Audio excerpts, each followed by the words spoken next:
Hello and welcome to That's Over Everything podcast. This is the podcast where we receive stories, tips, and tactics from entrepreneurs who have done it. I'm Alex, and today we are talking to the CEO and president of Langton PR. Daniel, how you doing, man? I'm doing well. Thank you. Most definitely. All right, so to kick things off, I have an icebreaker for you. Yeah. And I actually want to do something a little different. Okay. Because in PR is a lot of public activations. You know, a lot of things that happen that's either a good activation or something that's not so good, right? So I want you to rate some PR activations. Is that what you call it, PR activations? Is that what... Yeah, activations, projects, events, programs, yeah. Perfect. I want you to rate them out of 10 and give the reason why, all right? 1 being the lowest, 10 being the highest? 1 being the lowest, 10 being the highest. Okay. All right, ready for this? So KFC names or puts forth the idea we should name the Toronto women's basketball team the Toronto Buckets. 1 out of 10, which one do you rate it? Like 4 or 5. 4 or 5? Yeah. Well, why do you rate it 4 or 5? I don't know. I'm not feeling it. You know, like I'm all about women's empowerment. I think they could be something else. I think it's just meat is a commodity. Meat is meant to be consumed. And I think if you associate that with women, I go into other political realms. And then, you know, we talk about disempowerment, empowerment. So I think it's a great play on words, 10 on that. But I don't know if I would want to, you know, a women's soccer team is, you want to empower those women to be. This podcast is brought to you by Narai Cellars Wine, one of the only black-owned wines in Canada. You already know what to do. Hit the link below and scoop up not 1, not 2, but a case of wine. This is the white Field Blenders wine. So make sure you go scoop that. Hit the link below and visit naraicellars.ca. Let's get back into the show. Strong to be powerful. I don't know if associating that with like meat and products to be consumed is the right thing to do, because women have always been seen in that space. You know, they have never been appreciated, and I think we're in a new time. So that's what I think. But I love the play on words though. I mean, if we could have done it somewhere else, like, for sure. You know what I rated? -1. So I'm being nice. I'm being nice. Because you know what? I could see exactly how this went horribly wrong. Because they probably be like, oh yeah, buckets, we get buckets, you know, KFC buckets. This works perfectly. Do you know what buckets means in Toronto slang? No. A bucket means an addict. Like, a bucket means, like, you even have the term buck tea, which means, like, an addict. Oh, I didn't know that. Like a homeless person. I'm still getting used to the slang. A bucket means, like, yo.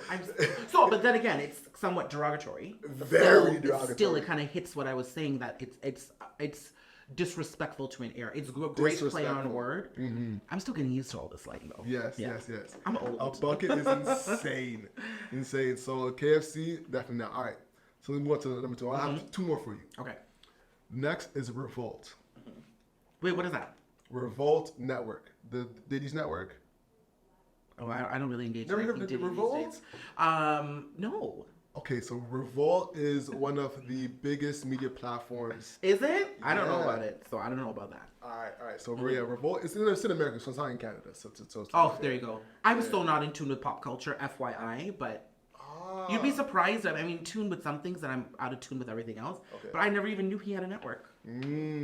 So Diddy had a network called Revolt. Of course, he's not owning and operating it, and of course, with everything going on in Diddy's world, he's done. Big done. Everyone's revolting. Exactly. So the company is now under the same management, but no head of the company. And what they've done is given ownership to the employees. So the employees can now buy into the company, have equity in the company. And they've just announced this, and it's been a big hoopla, because everyone's like, wow, instead of having a one person buy, instead of having Tyler Perry buy, instead of having, Oprah buy it, the employees are now owners. Okay. How would you rate that 1 out of 10? I mean, so I'm giving this answer with all the context that is with all the context that you have given me. I don't think it's a bad idea to share with the community, because I think all the people. I mean, if I could do that with my company, I would. You know, I'm not in a position to do that yet. But, you know, when you hire staff, you're building a community. You're building a group of like-minded people who think and feel a certain way, people who support the idea. I mean, you would hope that the people that are working for you are supporting the idea and helping that mandate move forward. So I think, why help the rich get richer? They have so many other ways of getting richer and owning things. I mean, Oprah can go and buy whatever she wants. Tyler Perry's just going to end up opening a new production house or owning something else. Why not give it to the people who are there helping you build that up and give them a chance? Especially with everything happening in Diddy's world today, I think some give back somewhere is great. And I'm sure that as much as he owned it, somebody else's mind was really running the creativity behind it and pushing it forward. So why not give it to the community an opportunity? I think it's a great opportunity. Yeah. You just have to be responsible. Like, I hope there was a good hiring process in place. And, you know, this reminds me of when I was a barista at Starbucks. They would give me shares in the company, and I thought that was great. Like, I was at university, now I had shares at Starbucks, and you can cash them out, or like, I thought that was great. It's a great incentive. Yeah. Honestly, I feel like the people that work at Starbucks. Also, wait, I never gave my number. Oh yeah. So wait, I'd say that out of the context I was given, like 8, only because I don't know if they hired responsibly, and I don't know how that process is gonna play out. So I'd give it like an 8. Got you. Yeah. So now I'm gonna put it back on you. What was the last 8 you saw, and the last 4 you saw? Oh my God. Like I said, I'm still out of tune with everything. I think... oh my God. It's a good one, isn't it? It's good because I'm not, you know, like I see things and I appreciate them, but I'm never always attuned in terms of a rating system. I think... I gotta think about that one. Gotta think about it? Yeah. All right. So, I actually, you're gonna cut this. I know my answer. I just don't know the campaign name. Okay. It was like Purdy's Chocolate. Like they had done a campaign. I'm trying to remember what it was. Purdy's Chocolate. Yeah, let me just pull it up on my phone actually. Okay. You know, as it comes to mind, one that Dion, do you mind passing me that? Sorry, I don't want to move my position. You can pass me that on the phone. What I think that was really good is DoorDash and Keith Lee. That has been one of the best partnerships I've seen in a long time. Because it's so seamless, and it just feels like I'm watching a Keith Lee video. There's actually nothing different than in the content, so it's a seamless partnership. You know, Keith Lee and DoorDash. That's one of the ones I feel like is like an 8.5 to 9. You know, in PR. So okay, this one. Okay, so I can answer it. So, Purdy's Chocolate, Canadian chocolatier, they launched a campaign called Reconnection Roulette, or Roulette Reconnection, and it was about reconnecting and creating stories of being connected with the idea of giving and having something sweet during the holidays, reconnecting with your family. I thought that was smart. I know you had mentioned just a celebrity campaign. I tend to shy away from celebrity campaigns. I don't always think they're the best. Celebrity? You know what? I guess he was in a celebrity. Because you're gonna always get attention. To me, the idea is when you have to build it from a grassroots level and you create. Okay, Purdy's Chocolatier. Okay, I'm sure they've millions of dollars and they've got world-renowned chocolates. Everybody's buying them, whatever. But they didn't have to rely on a celebrity to get the message out. They relied on organic interactions. Let's create this campaign and encourage some reconnection. And it did well. And I liked that because it got people to interact with the product. And it got people to interact with the lifestyle and the culture and the intention of the product. And that's what I like. That's what I try to bring into at least my campaigns too. Not just to rely on the next person who's really just going to bring their celebrity to your stuff. And maybe you create some commercials and stuff like that. So we already know there's going to be attention when it comes to celebrity work. I like the grassroots stuff. Yeah. So for people that are looking to have a good grassroots campaign, you know, because there's two people that really look to create PR events: the small business entrepreneur and the big business entrepreneur, right? For the small business entrepreneur looking to really create a nice grassroots campaign, what advice would you have for that? You know, I'm definitely a small business in the world of PR. I'm definitely not that corporate Fortune 500 company or have 100 employees. So I'd say that's very much my experience in the boardroom. And I think, you know, when it comes to being grassroots, you have to really just rely on your organic instincts and how you would interact with the product. So what you think about the product, what it tastes like to you, what it feels like to you, and then use that as a basis of inspiration to create engaging interactions. Because the idea of PR is that you want to create an engaging interaction point so that you can engage with the public, not just put out a bunch of key messages, right? So I always rely on how I see the product, what I've seen the product do, and how I would use it. Now, the great thing is that we work with a lot of premium beauty brands. So, you know, I can tap into the female energy very nicely. I can be like, you know, this is how I would use this. This is how I would use that. And, you know, a lot of times we do things out of the beauty space as well. And I really rely on my experience. Now, with that said, I think the smartest thing someone in my position can do is, okay, we'll go to a group of people like my staff and be like, this is what I think, this is how I feel. What do you think? How would you interact with it? And then when you kind of create that sort of germ for a thought starter, it gets everybody talking in a certain way, and then you get the best ideas that way. So you have to be grassroots about approaching a grassroots campaign. You know, you have to come back to, I think, very traditional ways of thinking and feeling about a product or an idea. That's what works for me. I'm very much a feeling first person. Yeah. Interesting. Yeah. Now, we were talking earlier, and you were talking about back in your TV days. Yeah. Because before you were CEO, you were a content creator, you were working in TV. What was that portion of your life like? You know, it's very interesting because I am very comfortable, and I can say that, you know, who's sitting in front of you today is who Daniel was always meant to be, and that will change.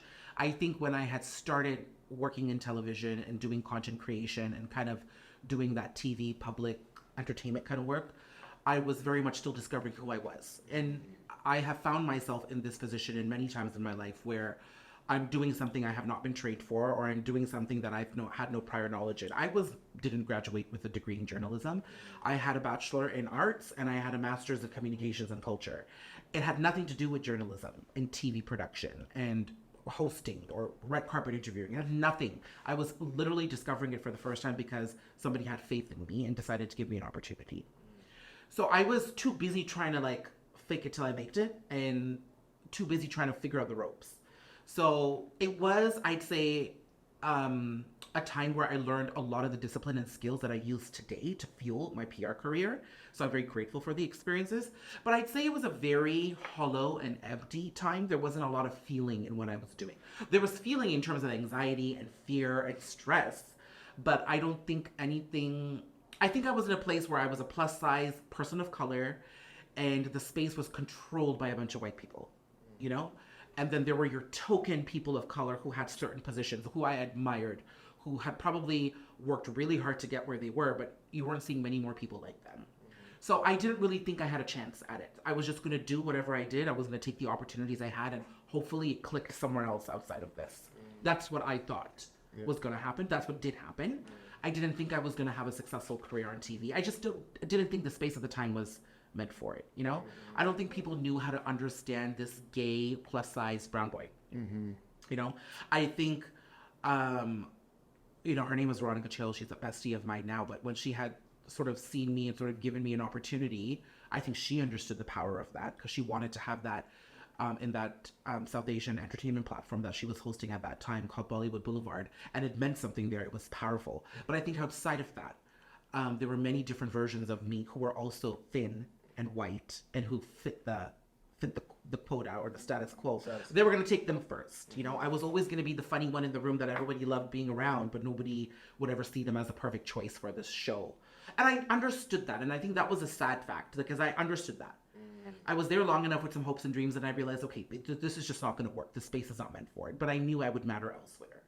So I'd say that's a long answer for that question. I'm sorry, but I think it was full of a lot of, you know, choices and experiences and learnings. Let's say that's what that time was like for me.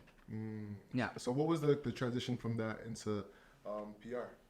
So, you know what? So I was producing for a digital platform. I was doing a lot of beauty segments, you know, talk about the top hairstyles, celebrity inspired makeup looks, fashion. I was going to a lot of lifestyle events. We were doing menswear too. So through that, I was able to work with a lot of PR companies and their brands. So one of the relationships that I had built quite strongly is with a girl. She was an account manager at Langton at that time. Her name was Maxine. She and I became friends, and she became the vice president of Langton at the time. Shortly after, and I was already working with a lot of their brands. So when the digital content creation and was sort of transitioning, I had a couple of challenging experiences, and I was like, okay, it's time to just put this to rest right now. I need to discover what else I need to do. In my head, and after talking to a couple of my friends, I thought PR was a great unilateral move. I've got all these connections and all these relationships, but I don't really have an opportunity to do anything with them yet. If I go to PR, I have a way to leverage what I have here, and I can make it happen. And I saw a posting for Langton at the time for digital media manager, and I applied for it, and I got it. And it was like joining a family. And I was there for 7 years before I became CEO and president. Yeah. Now, that's very interesting. Congrats on that. Yeah, thank you. I know it must be. So, I mean, that brings me back to that point that you can see how all that experiences was still connected, maybe not directly, but doing all that still opened me up to Langton, opened me up to working with these people and building contacts. So I was able to matter elsewhere, despite not being able to make it somewhere else. Yeah, it's almost like you're developing transferable skills. Yeah, that was still like mattering a lot to Langton, even though you weren't there yet. Yeah. Yeah, it's very interesting. And what was like your life like at the time? Like growing up. Are you originally from Toronto? Yes, born and raised Brampton. Okay. I mean, born and raised Shout in out the Jane Brampton. and Finch area. Shout out Jane and Finch. Yeah, Okay. and then moved to Brampton. Okay. Around grade 2. Yeah. And then pretty much raised in Brampton. Okay. Yeah. And then I moved to Vaughan for a little bit with my mom. Yeah. And then pretty much still kind of in that North York Vaughan area. Okay. Yeah. Interesting. All right. Now jumping a little ahead, we're jumping around a little bit. When it comes to PR right now, right? I'm hearing a lot about companies pulling back budgets, and a lot of creators are wondering where their journey is going because of the new landscape in our society.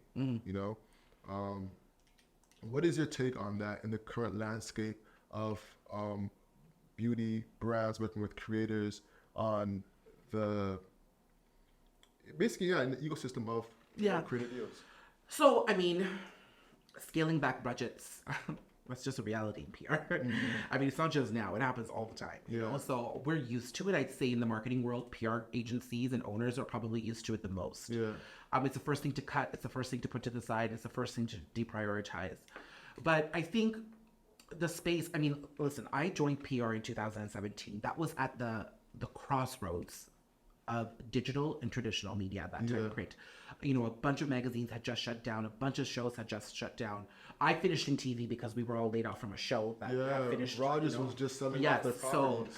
So it was a changing time. We knew that TV was changing, but we didn't really know what was happening. We knew that there were influencers. Everybody was starting to invite them and do certain things, but they weren't really embraced fully into campaigns at that time. So if you think about it, 7 years ago, we've made huge strides in the industry, but I still think as an owner, it's such an unstable and ever-changing space. Even the influencer element of it is changing all the time. That's why I really rely on certain people who, Sarah Kunar from Platform Media, I think has done it the best. Like, I really rely on her and I see what she's doing and I see her as a source of how to work with influencers the best way possible. And what I like about Sarah, so if you don't know Sarah Kunar, owner, president, CEO, madam in charge of Platform Media, she, I think, really prioritizes that organic, authentic relationship. And at the end, like I said before, that is the true essence and the golden nugget of PR and marketing. You're trying to connect with people. People are smart these days. Nobody's stupid. You can see ads, and we were sold on so many things in the past, but with the surgence of social media and the awareness the younger generations have, everyone's very aware of what you're feeding them. So I think that being as organic and authentic as possible is the way to go. And I say that because I do think things are going to continue changing. We've had content creators. I don't like calling them influencers. I call them content creators because they really do work on their craft. I've seen, just to say influencers, to me implies that you just have influence because you might be popular or people like you on social, and that is true. But on top of that, there's so many people who are so artistic. I've seen them create content better than pros that I know. Yeah. And I love the way, and I engage with people because I love the way they curate their lifestyle. Like, I'm inspired by these things. Yeah. So, but even then, I think they are at a disadvantage as well because they're trying to work with brands. They need to work with us in order to keep their content alive. We need to be able to work with them because we want to be able to get our authentic and organic messages. But then we're all at the mercy of these budgets. And we're all at the mercy of whoever is deciding to scale back a couple of zeros on the bill or the expense that month. So I just think it's about really understanding what the client is trying to achieve at the end of the day and who the best people are going to be to match that message. You're not going to be able to work with everybody. You're not going to be able to satisfy everybody. But you can make a good, honest effort at creating a campaign that works. And I think we just have to be as tailored as possible. Unfortunately, what that means is we can't always activate on a mass scale. Like, I've got beauty brands that everybody wants to work with, but the reality is I'm only given an X amount of units to work with of product. and then I'm only given an X amount of budget to activate against. That's the reality. That's work. We've got limitations everywhere. But I think if you create experiences and you talk to people and you get to know them, you slowly always understand who's going to be best for what. And I think that's where that's why I like doing events. Not everybody always has budgets for events, but I like events because you end up getting people out that you would have never normally brought onto a campaign because of limited budgets or quantities. But then you understand a little bit about what they're doing. They get a chance to introduce themselves, you meet them, and you understand that, hey, on paper, this person may have not made it onto the criteria, but I actually think that they're good at what they're doing. And you kind of bring them on that way. Yeah. So again, a long answer, but my point is that there's no one way of looking at it. Yeah. Every brand is going to want to do things differently. I've got brands that are very strategic in terms of paid campaigning and creating ads, and I have some that just want to interact with the community organically. It's still a very open space. Yeah. Now, it's funny you bring up events. One thing I actually want to dig into is proving. Actually, my initial question was on proving ROI to brands for events. Yeah. Right? Because I think that's like a tough thing to really adequately and monetarily justify a lot of times. So what's your process of describing ROI to a brand? And is it usually in an awareness play? Is it usually like, all right, you're going to get an X amount of return? How do you talk to brands? Okay, so that has been traditionally very difficult for PR agencies to do, because in my opinion, that doesn't mean that our work isn't valuable. It's just that you have to be able to convince your clients to understand and see things in a particular way, right? Because PR is a feeling. It was never really something tangible. Now, okay, you've got impressions, you've got metrics, you've got ROI. They're all a bunch of inflated numbers with multipliers. What do they actually mean, right? So I always say PR replaces nothing but complements everything. So that means that I need to synchronistically work with marketing departments and the people who are involved with a certain campaign to make sure that what I do complements and amplifies everything that's happening. Unless you're a creative PR agency and then you're running a campaign originally and that has something else. Ads, that's mostly an awareness play at the end of the day. It may have some interaction as well, but I think that's traditional marketing to a certain element. I think with PR, you have to work to amplify all your clients' objectives, whatever they are. So if they have an XY launch and they're going to do an experiential activation here, well, who are we going to get into the experiential activation to get those messages high? You've got an X amount of product, who can we give it to? How can we come up with a concept? That's what it is. And I think I'm lucky enough that I can call my clients friends. And I can have very honest conversations with them, and they can have honest conversations with me, and I can discover what's important to them. Because the brand as a whole, listen, we're in Canada, right? So the brand as a whole globally might have a mandate, but in Canada, that could change. So it's important to me to speak to that brand manager to be like, okay, what are you looking for here? And then I lay out a plan on how to best achieve that, right? And also, we're at this crossroads, again, where I feel that everybody wants the media attention, but they want to invest more into the influencer side of things or content creation. And it's because everybody has a lack of patience, They want the immediacy and that gratification and satiation you get from seeing that product awareness play on social amplified, but the return is very hard to manage there. You know what I'm saying? Unless you work with content creation agencies that can help you determine what those metrics would be. And we can do those metrics too, but you're not going to be paying 1,000 people to talk about your product. That's just never the reality here in Canada, right? You're going to have an X bucket that you talk to from a paid perspective, and then you're going to send out organic for a mass awareness play, right? So I think as long as your client and you have a very healthy conversation and you understand what success is, then you can, tailor something. That's the best way to measure. At the end of the day, the numbers are numbers. I don't really think everybody can understand and pinpoint it. I can tell you that we've had 100 million people walk through the door or see this. What does that actually mean? You didn't make $100 million in sales. So, I think numbers you can only report to a certain extent. It's important to me to make sure the client feels that the campaign was successful. And what does that feeling mean? What's required to make that feeling happen? And then, of course, I've had the most success in that way, to be completely honest with you. My clients, I would say, are happy. And also, we've been able to create campaigns that matter, And Shea Moisture is a perfect example for that, because I've been able to do so much community work with Shea Moisture. And yes, okay, they're selling shampoo and hair care preparations, and they have so much. But when they ask me to conceptualize a campaign, I always go for feeling and community first. And that's how we've had the most success with that brand. And I really encourage others to do it as well. Yeah. Or I work for a company, but one of my clients is Clairol. Everybody is afraid of at-home hair color, right? But we used it as an opportunity to create excitement and confidence on how you can do it yourself at a fraction of the cost, but still sort of have that salon element at home. It sounds very basic, but it took us convincing, a certain group of influencers to really give it a try because it has so much stigma. But they walked out feeling great. And they realized that, okay, they just had a bunch of fear connected to this product. So it comes down to the most basic things. Did I answer your question? You did. Yeah. Because it is a bit of a tricky situation when it comes to that, and really proving the worth for the campaign, And I want to pivot into events, because, I'm a big event person, and that's one thing I'm really getting into outside of the company. What makes a proper event campaign,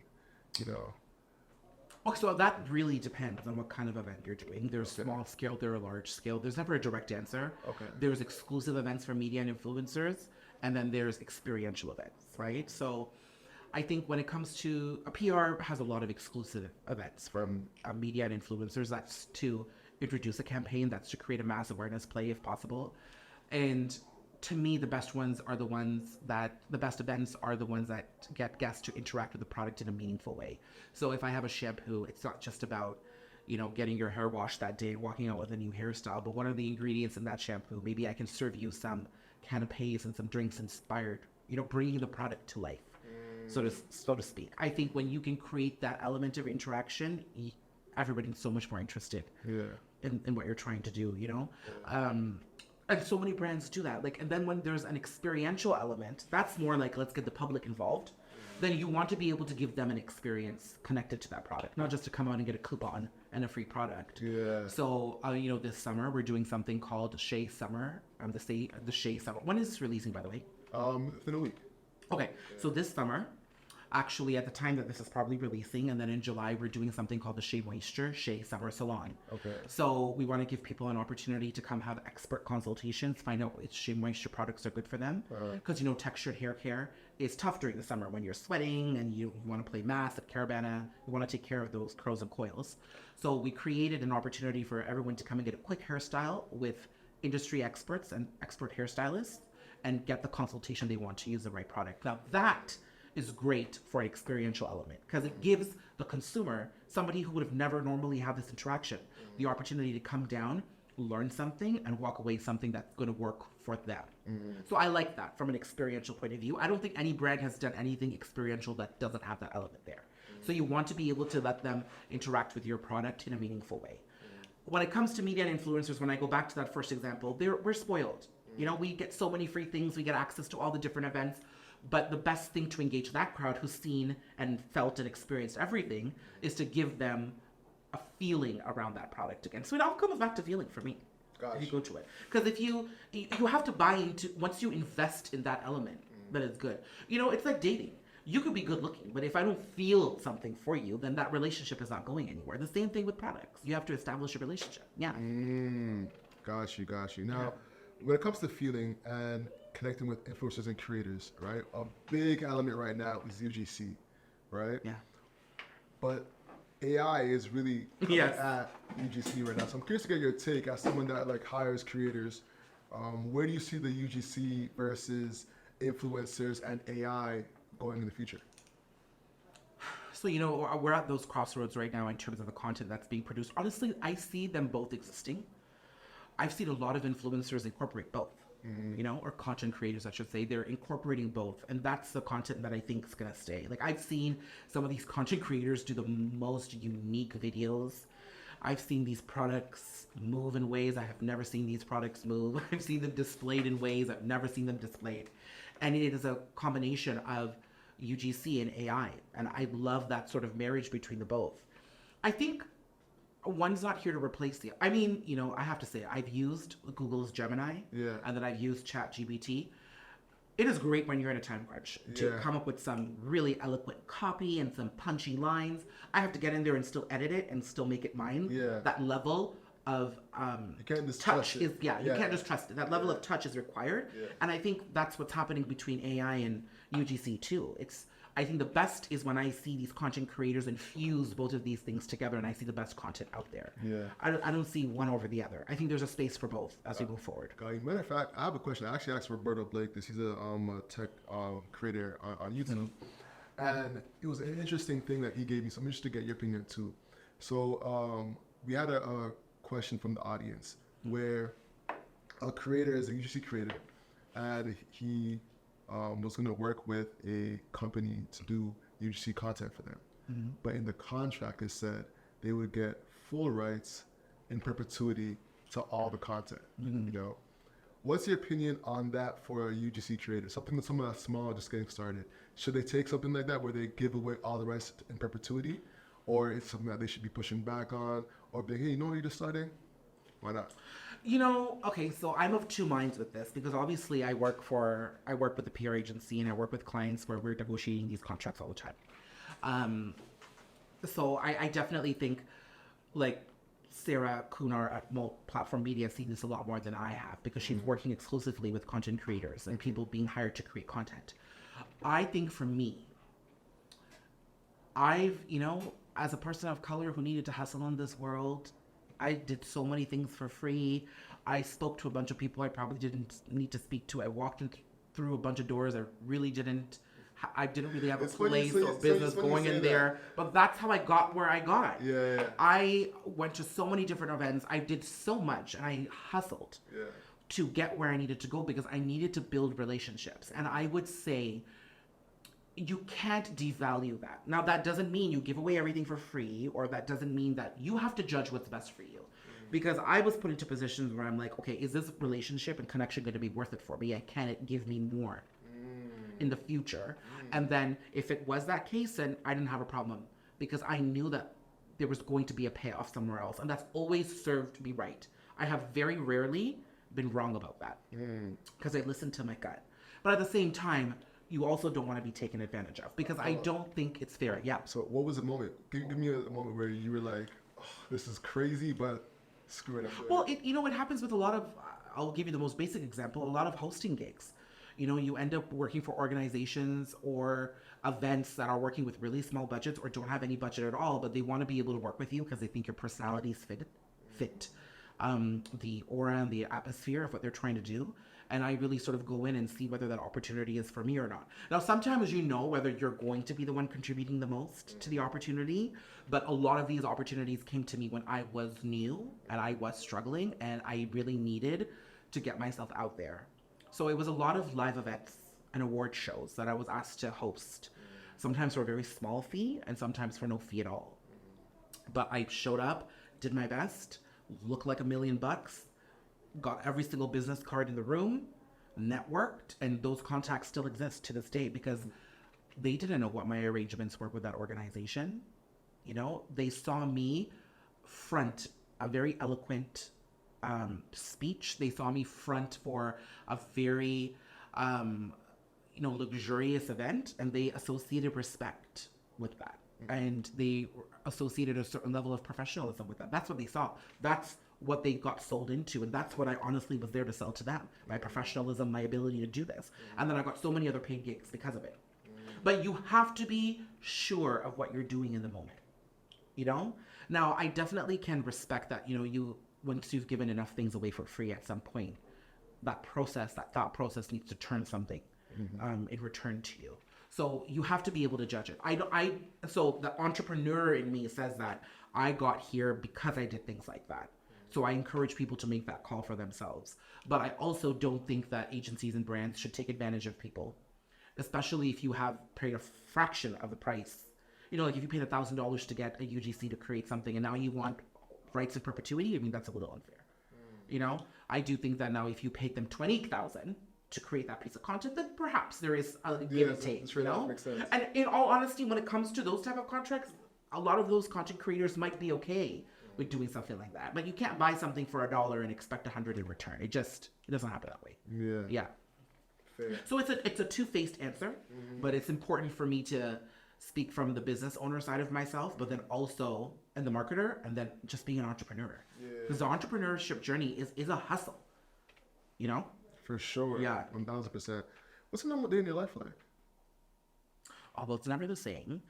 I definitely wake up and have a cup of coffee in the morning. Okay. Bottle of water and a cup of coffee. That's probably the most consistent thing you understand. Otherwise, I'm at the mercy of the day. Honestly, there could be a crisis here. I probably get and help support the staff or the campaigns in another perspective. There's an event to run. There's an event to attend. There's calls to have. Calls. Oh my God, calls and meetings consistently. I actually, one of the first things I said to myself when I started in PR, I was like, I've never spoken on the phone as much ever. I had so many meetings, unless I ended up in PR. Until I ended up in PR, sorry. So that's pretty much the day for me. I think I struggle to get my food in sometimes. I share that because that's what life be like sometimes, I get my coffee, I have to remind myself to have lunch, I have to remind myself to have enough water in the day. Otherwise, I'm hustling from call to call, from event to event, meeting to meeting. All day. Yeah. Now, one thing that I find with people that are in PR is they are all the way in. Life, when it comes to balance in life, it's like, it's all work usually. Yeah. Do you find yourself balancing it out? Once you start drinking the PR Kool-Aid, it's really difficult not to. You know what I'm saying? Yeah. And once you get immersed into that world, it very much is this sort of, organized chaos. I mean, if you're organized about it, it could be organized chaos. Otherwise, it can just take your life over. But it's because there's so many things happening at once. There's so many things that you need to balance at once. I personally don't try to achieve balance anymore because it's impossible. So I don't want to constantly face this perspective where I feel like I'm not accomplishing something or I keep failing at it. I'm just like, I'm not even going to bother establishing balance. Let's just reprioritize what needs to get done, and I tackle it one thing after the other. The amount of people that actually need to follow up with me to get something done, nothing gets done without a follow-up in PR. They say the power is in the follow-up. Yes. And it's true. I've needed people to follow up with me in order to remember that I've had to do something. These to-do lists and post-its only do so much. You only do so much, and this little brain here can only handle so much. So you try to have good relationships with people and they understand, but you're probably running behind schedule. You're probably missing a bunch of calls. You've probably missed a deadline. I mean, it's PR. It's just the way it works. Interesting. And you accept it. Yeah. What advice do you have for somebody getting into PR? Hustle. I think hustle is important. Yeah. And I don't say that lightly because PR is hustle. Yeah. It's, you just can't send a press release and think something's going to happen. You can't just send a press kit and think something's going to happen. You can't just invite somebody to an event and think that's it. You're going to get the coverage you want. You have to get in and you have to hustle. You have to build relationships. You have to talk to people and you have to be real about it. You can't just be out there with an intention to get something without a return, And I think those are the worst PR people and marketers that I've seen. You're just there for something transactional. I don't want to interact with you. Let's talk about that, because I think that's one of the big things, even as a person creating content, not to be transactional. What's the best ways to not be transactional in this world? So listen. Most of the the approach of transactional really comes down to, I'm trying to word this in a way, like I've got really good relationships and people I can be short with and be like, hey, I need a favor. Do you think you can help me out? But that sort of transactional stuff works because I'm already helping them. They're already helping me, and we're sisters. We're brothers in this space. We're here to help each other out. That relationship, though, took like 10 years to build, right? So, but I've got those right now, and I've got them because I took time building those steps. I would never just go to somebody and ask for something right out that I don't know. That's just an email then. But even with my emails, I try to create a level of conversation. So when I'm working with my staff, and they're pretty new in PR, I'm working with a new generation who's just starting in PR. The people in my position are either OGs and owning or really senior positions, or they've left the industry altogether. So with this new generation, I'm reminding them of the power of interaction and conversation. Because I find the younger generation is very transactional. The Gen Z generation is very transactional to me. They come in for their 9 to 5. They work the most. They've done the most to the 9 to 5 than I ever did. But then they leave at 5 o'clock and it's done. Whereas my generation, we were hustling till 7 p.m. because there were relationships to build. So I'm not saying you need to overwork. I'm just saying that there's a mentality that's quite in and out, tit for tat, very transactional with this younger generation. And PR only works off of a relationship. Your emails will only get so far. So if you're trying to not make things transactional, you have to have building blocks. You have to have a 1, 2, 3 step process. Like if you want to get your brand onto this TV show, then okay, who are the people to interact with? Maybe I can take them out for a cup of coffee and just get to know who they are. And if you're honest about it, you probably will end up with a blooming relationship or a great healthy work relationship where they get to know a little bit about you and what you're doing. You understand what they're working with. The biggest thing I've heard from TV producers is like, do you understand the show that we're producing? Because transactional is you just email, I want to try to get this product on the show. What opportunities do we have? Did you really understand what this producer is involved with? Because all the producers have a different beat, right? Are you taking the time to understand how they are working? Because they need content, so they need you. But do you understand what they're doing? Have you taken an investment in how that piece of content is coming together? You have to take it that extra mile, and I don't think this Gen Z generation knows how to do that. So I'm teaching them. And hopefully it has ripples effects throughout this entire Gen Z population. I really do, like, they are so strong and powerful in ways. I think are you Gen Z? I'm a Zillennial. Oh my God, that's the first time I've heard that. Is that a thing? Zillennial? Yeah, Zillennial. So you're not as bad. You're not as bad. Yeah, well, I'm right in the. Yeah. I feel like I'm a Zillennial. I'll put it like that. I feel like it. But I think you understand what I'm saying, though. For sure, there's that a lot of people who are very yeah. transactional. And honestly, that's one thing I actually have to fight as a podcaster, because you're naturally gonna have to keep reaching out to people. So there's times where, oh shoot, I'm being transactional. I need to wheel this back, because I realize that like I have a need quickly, and I need to realize that I don't want to be someone that's a user ever. I need to be someone that's engaging from an authentic standpoint and have empathy towards what's going on with that. For example, like that's good relationship advice too, by the way.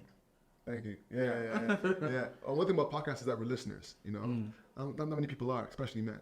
But even with my guy Dion, like, he's like, yo, I'm coming all the way from XYZ here. I'm like, yo, I got your travel fee. You got a ticket, I got half of it. Yeah. So having empathy for what's going on in the people's life, because it makes a strong difference when it comes to reaching out to people. It's so I read tarot cards on the side too, right? Okay. So in the spiritual world, mostly it's a tattoo. It's a tarot card. Yeah.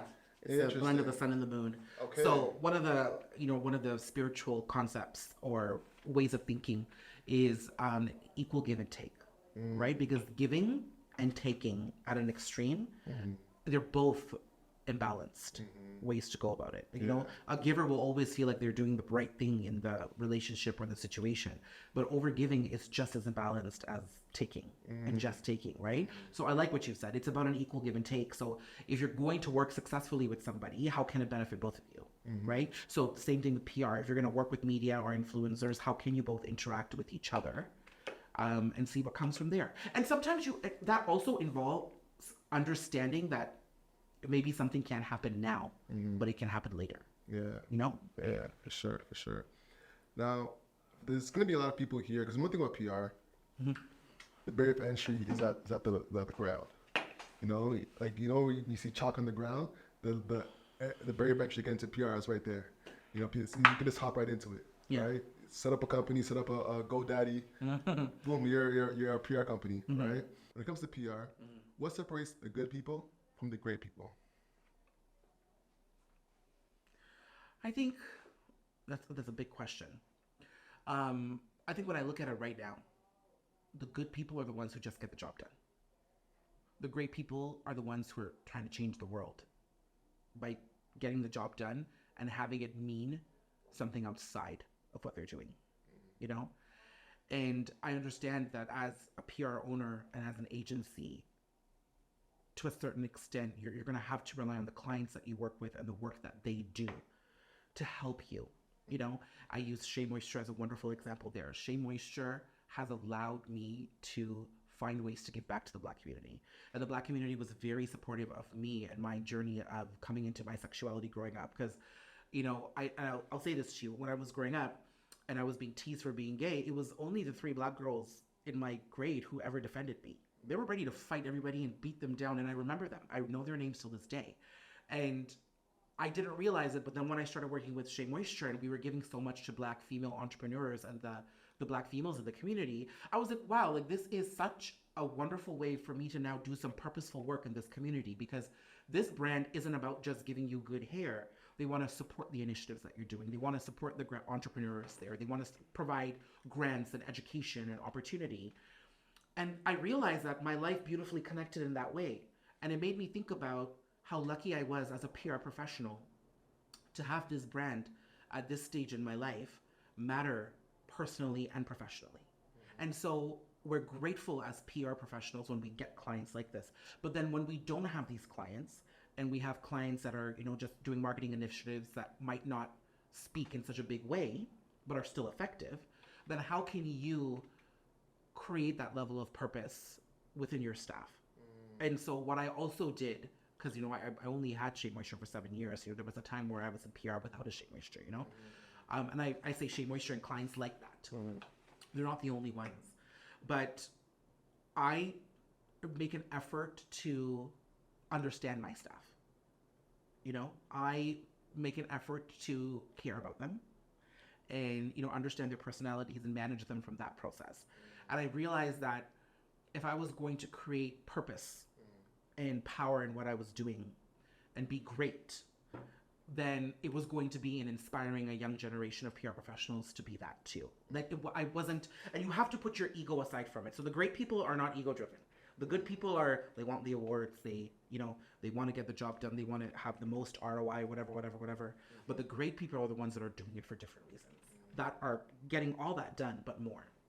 So, and I realized that I can't have an ego about this, that if my work was going to speak for itself, it would, but I had an opportunity to inspire a young generation without preaching and giving them an opportunity to showcase themselves.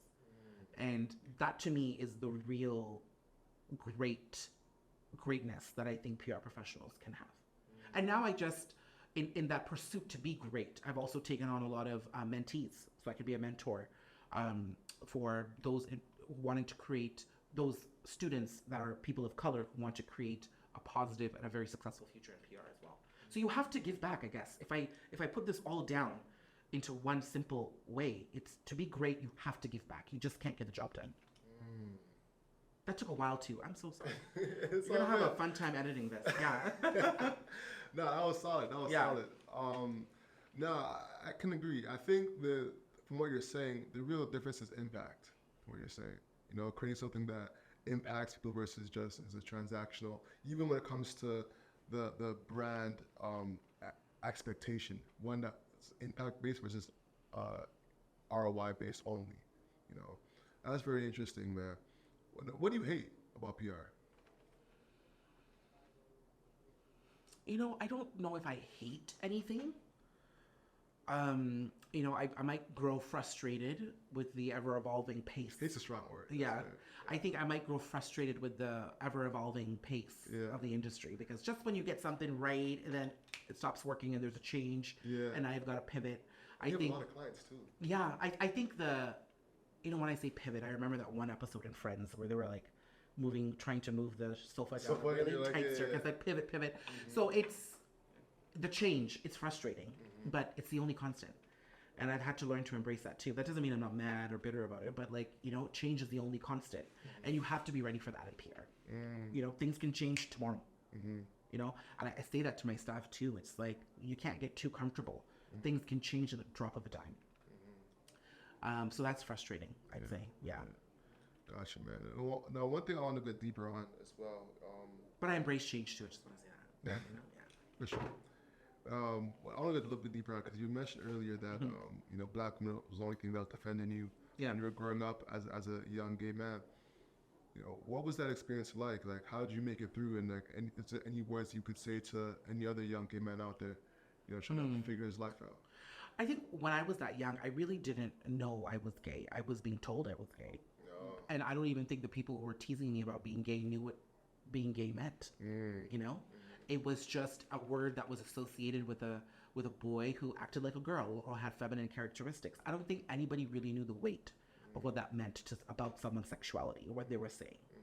So I think when I was growing up, and I have to give this context, we were growing up in a very unhappy house. It was so many various forms of abuse happening in the house too that I was privy to and subject to. that I really didn't have an opportunity to think about who I was or where I was going to go, what I was going to do. Like this essence of who Daniel was, I can say, is strengthened today in my late 30s. When I was growing up, even in my teens and early adulthood, I didn't really have the luxury of going through the life experiences that would shape your character and your experience, because my mom and I were just trying to hustle from one experience to the next. You know what I'm saying? We were just, okay, this is over. Just enjoy the peace and calm that's between, chaotic situations, and just kind of keep it flowing. So I really wasn't in a place to discover my sexuality until I went to university. And that's when, people were out and open about who they were. There were so many different communities and organizations that were supporting people of color and the LGBTQ community. So growing up, I'd say I'm a very different experience in that sense, because I wasn't really paying attention to my sexuality. I was more so just trying not to be noticed. Because the least I was noticed, the more somebody would notice how high toned my voice was. They wouldn't pay attention to the way my hands were moving. And the less I spoke, the more people noticed me and ridiculed me for those things. So I was just trying to disappear, really. And I would say that was really the childhood. So I don't really have that experience as a child of negotiating my sexuality, because I just wasn't given that opportunity.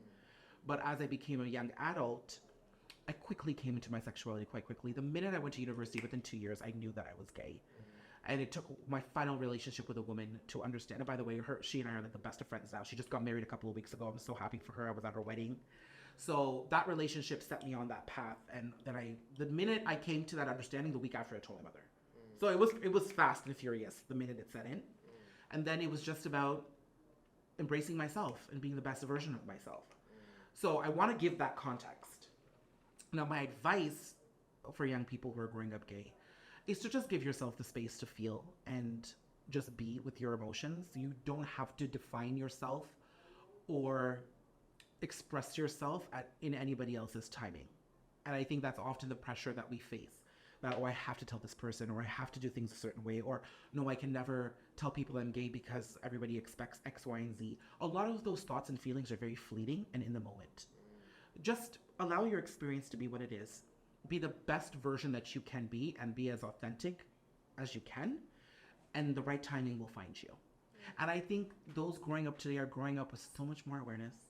They're growing up with so many more positive examples. I didn't know one positive example when I was, or any example for that matter. And they're growing up with so much more tools and resources and visual examples of what it means to be a part of that community.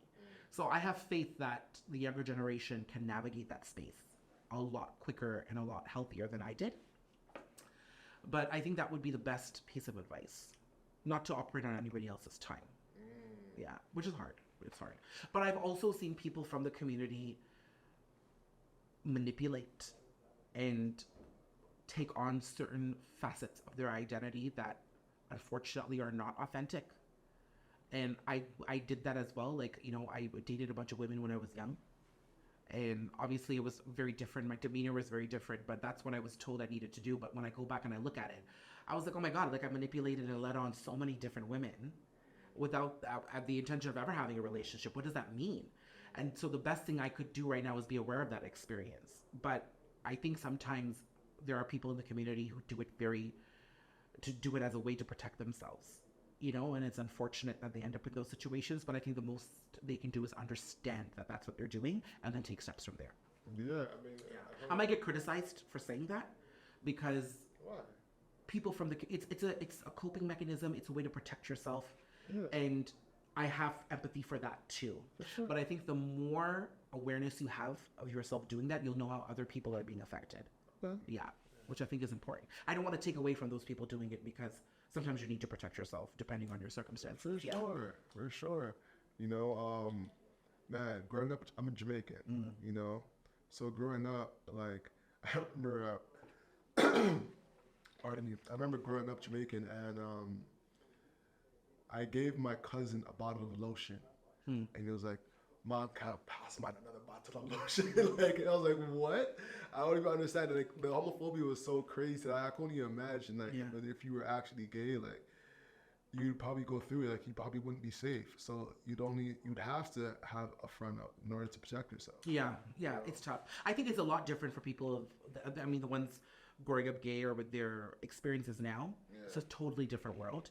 Yeah. I mean, I was like, this example of lotion. I think to have a hand cream in your bag or a fragrance was so bad. Now the guys carry it by the dozen. For sure. You know what I'm saying? And nobody questions your masculinity about it at all. But if I pulled out a little Vaseline, shea butter out of my bag, the things that people would say, it's crazy. But our perspectives have changed so much, yeah. For sure. Awesome, man. Now, as we move towards wrapping up, what are some of the things you're working on now? Oh my goodness, so many things. I am formulating in the early inception of a podcast myself. It's been in the works for a very long time. I think I've kind of given myself the space to really discover what it is I want to talk about. And it's one of those things that I want to use the platform I have in PR to do, is to have conversations about things that nobody's talking about. Another way of giving back. Lots of travel coming up. That's one of the things that I've been enjoying a lot recently is travel. So I've got some trips in Paris and you were just overseas too, weren't you? Yes, I just came from Las Vegas. Yeah. Okay, and before that, you were in I was in Vancouver. Yeah, earlier in the year I was in New Zealand. New Zealand, that's what I was thinking of. Yeah. What's New Zealand like? Is it worth traveling there? Oh my God, absolutely. I have an affinity for New Zealand, mostly because after I've had, I'm connected to a lot of people who've had very sort of meaningful connections in my life from there. But after my grandmother passed away, I was getting so many signs from New Zealand, and I didn't realize that so much of her family is based in New Zealand, and distant family and close family, and that her home was full of memorabilia and souvenirs from New Zealand that I had no idea. So I always feel like it's close to my grandmother's spirit. And the native culture is the Maori culture there, and they're so the spiritual messaging with their culture, the way they see spirits and the way they see humanity and love and emotion resonates with me very deeply. And the way they see life and regeneration and the opportunities you have to constantly renew yourself in the one life that you're given, I resonate with those messages. And when I go to New Zealand, I feel very strongly connected to them. And so it is a beautiful country. So I would say, definitely for its people and for its beauty. But for me, it has a lot of spiritual resonance. Interesting. With that being said, ladies and gentlemen, that's actually the podcast. Also, what you can't control. So control your grind and control your life. I'm Alex. I'm Daniel. Let's show y'all. Peace. Bye